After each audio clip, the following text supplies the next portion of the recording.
Hola pastores, ¿tener más fertilidad por tener un suelo con más vida? De eso hablamos hoy.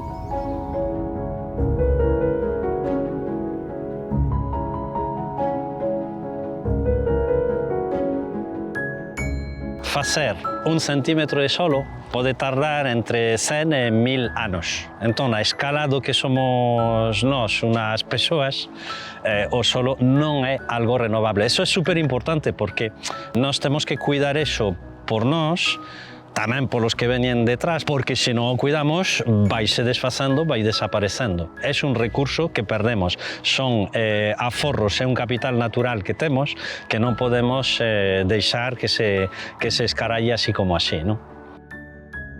As plantas se alimentan de nutrientes que hai no solo. Eses nutrientes están en forma mineral para que podan absorberlo as plantas.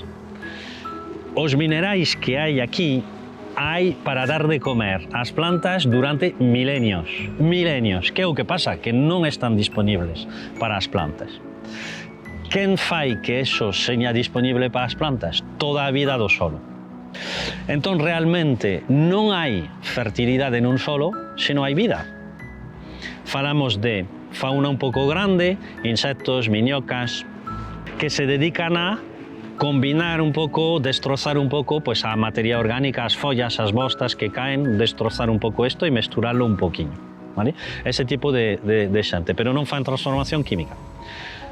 Quen fai a transformación química despois son as bacterias e os fungos, que son os seres que van realmente dar a comida ás plantas. E hai unha interacción, que eso é moi importante, unha interacción entre as plantas e esa vida. As plantas danlle de comer aos fungos e as bacterias e a cambio os fungos e as bacterias danlle de comer ás plantas.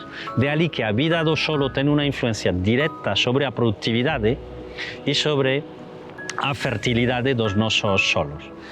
Citaré simplemente como exemplo as micorrizas, que son un tipo de fungos que se combinan coas plantas e que o que fan é permitir que se multiplique a raíz. De alguna maneira, a raíz se prolonga co fungo e para multiplicar hasta 80 veces a capacidade das raíces de explorar o solo. Claro, unha raíz que pode chegar a 80 veces máis sitios, pois ao mellor non ten seca e ao mellor non lle fai falta abono químico. De ali a importancia da vida do solo. Podemos facer varias cousas para favorecer a vida do solo. Son moitas, vou a describir nada máis que as máis importantes. Primeira cuestión, nada de arado de vertedera. Eso é un problema, pero nada de arado de vertedera. Indirectamente, eso significa reducir os cultivos anuais para a conservación da vida nas pradeiras. Segunda cuestión moi importante, reducir hasta eliminar, si pode ser, todos as achegas de tipo químico, tanto herbicidas, fungicidas, insecticidas e tal, como os abonos químicos, en especial os abonos nitroxenado.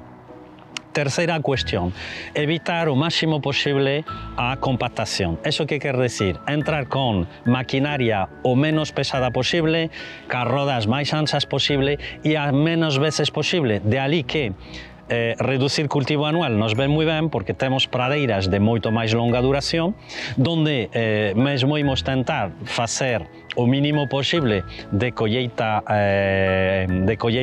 de sega, utilizando o pastoreo que nos permite reducir os pases de maquinaria. Dentro da cuestión da maquinaria tamén reseñar moito que non debemos entrar baixo ningún concepto, despois a práctica pode ser máis complicada, pero debemos tentar non entrar co solo demasiado mollado, non debemos marcar. Estamos na Galiza, eso é moi complicado, pero debemos tentar evitar eso. E última cuestión, tentar usar o xurro de xeito correcto. Por un lado, é usar o mínimo de xurro posible. Entón, todas as situacións onde podamos privilexiar sistemas de manexo donde produzamos menos xurro serían a desenvolver.